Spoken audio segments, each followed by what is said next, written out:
जरा सोचिए, अगर वो दरवाजा जो हैरी ने खोला था अब आपके लिए खुल गया हो, अगर वो आवाज जो कोह काफ में गूंजती थी अब आपकी रूह को पुकार रही हो। अब पेश है हैरी पॉटर और कोह काफ का दरवाजा भाग 2, एक ऐसी रहस्यमयी सस्पेंस से भरी कहानी जो आपको नींद में भी डराएगी।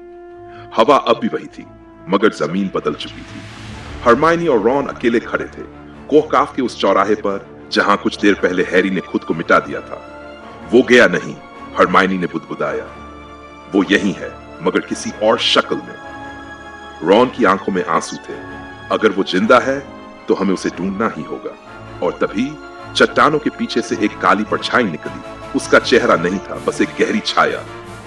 उसकी आंखों की जगह नीली आग थी और आवाज जैसे बर्फ से टूटा हुआ शीशा। तुम लोग नहीं समझोगे, वो बोला। हैरी अब नहीं है, जो है वो मिसरान है, वसीयत का वारिस। हरमाइनी कांप गई। वो नाम जो कभी नहीं लिया जाना चाहिए, परछाई बोली। वो अब कोह काफ का रक्षक नहीं, मालिक है, और मालिक को जगाया गया है। हैरी अब खुद को हैरी नहीं मानता था। वो एक गुफा में बैठा था, आंखें बंद, और सामने एक पत्थर पर जलता हुआ शब्द मगफिरा। हर बार जब उसकी आंख खुलती उसे एक नई याद दिखती, मगर वो यादें उसकी अपनी नहीं थी। वो वोल्डेमॉर्ट की, डंबलडोर की, यहां तक कि किसी जिन की भी थी। मैं कौन हूं? हैरी ने अपने आप से पूछा, और एक जवाब गूंजा, तू वसीयत है, तू इंसान नहीं, तू एक रूह का फैसला है।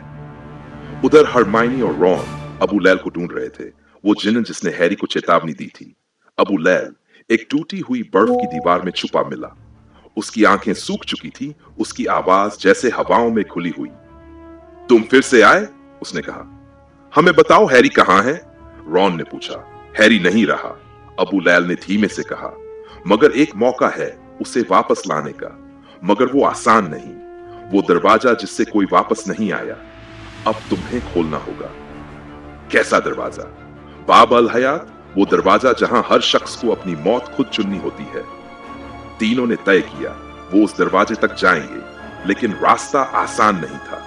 उन्हें पार करना था गुंबद ख्वाहिश, जहां हर इंसान को उसकी सबसे गहरी ख्वाहिश दिखाई देती है।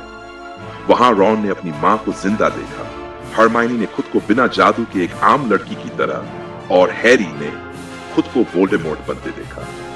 झील सन्नाटा, जहां हर आवाज चुप हो जाती है और सिर्फ रूहों की फुसफुसाहट सुनाई देती है। और आखिर में जमीन शक, जहां वो अपने आप पर ही शक करने लगते हैं। क्या हम सही कर रहे हैं? रॉन फुसफुसाया।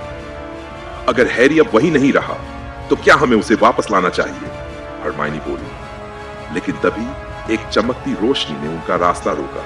एक सफेद परिंदा जिसके पंख आग में डूबे हुए थे। वो बोला, अगर तुम दिल से पूछो तो जवाब साफ होता है, अगर तुम डर से पूछो तो हर दरवाजा बंद। बाब अल हयात का दरवाजा लोहे का नहीं था, वो यादों का बना था। उसमें हाथ लगाते ही इंसान की सारी जिंदगी आंखों के सामने घूम जाती है। हैरी उस दरवाजे के पीछे बैठा था। जब रॉन और हरमाइनी पहुंचे तो उसे देखकर चौंक गए। तुम अब भी जिंदा हो? हरमाइनी ने पूछा। नहीं, हैरी ने जवाब दिया, मैं जिंदा नहीं, मैं अब याद बन चुका हूं, और मैं अब वापस नहीं जा सकता। क्यों नहीं? रॉन ने रोते हुए पूछा। क्योंकि मैं कोह काफ से बन चुका हूं, और अगर मैं गया तो जूहरान जाग जाएगा हमेशा के लिए। तभी जमीन हिली, हवाओं में आग फैल गई। जूहरान, वो रूह जो सदियों से सो रही थी, अब जाग चुकी थी। उसकी आवाज एक दहाड़ पूरे कोह काफ में गूंजने लगी। मेरा वक्त आ गया है, मैं अपना वारिस लेने आया हूं। हैरी ने एक नजर रॉन और हरमाइनी पर डाली और फिर दरवाजे की ओर बढ़ा। क्या कर रहे हो? हरमाइनी चीखी। एक बार मैंने तुम्हारे लिए खुद को मिटाया था, अब मैं खुद को जिंदा करने के लिए मिटा रहा हूं। और उसने अपनी छड़ी हवा में घुमाई जुल्मा। एक काली लपट आसमान में गई और फिर सब कुछ थम गया। जूहरान की चीख, बर्फ का टूटना, हवाओं की रफ्तार, सब कुछ। और जब धूल छंटी तो हैरी नहीं था। अब कहते हैं कोह काफ में कहीं एक दरवाजा है जहां कोई नाम लिखा नहीं, बस एक तस्वीर है 3 दोस्तों की। और हर साल उस दरवाजे से एक सफेद परिंदा निकलता है जो किसी एक बच्चे के सपनों में जाकर कहता है, ओपन कोट, अगर तुम्हें कुछ महसूस हुआ, अगर तुम्हें किसी और दुनिया से बुलावा आया, तो समझना मिस्रान वापस आ रहा है। Close quote. क्या हैरी सच में हमेशा के लिए गया, या फिर कोह काफ की दरारें फिर से खुलेंगी? जानने के लिए सब्सक्राइब करें मूसा स्टोरीज पर, क्योंकि अगली कहानी उस दरवाजे की है जो सिर्फ सपनों में खुलता है। मूसा स्टोरीज, जहां हर कहानी एक दरवाजा है। अगर आप चाहते हैं तीसरा और आखिरी भाग तो कमेंट में लिखिए, मुझे कोह काफ की वसीयत पूरी चाहिए।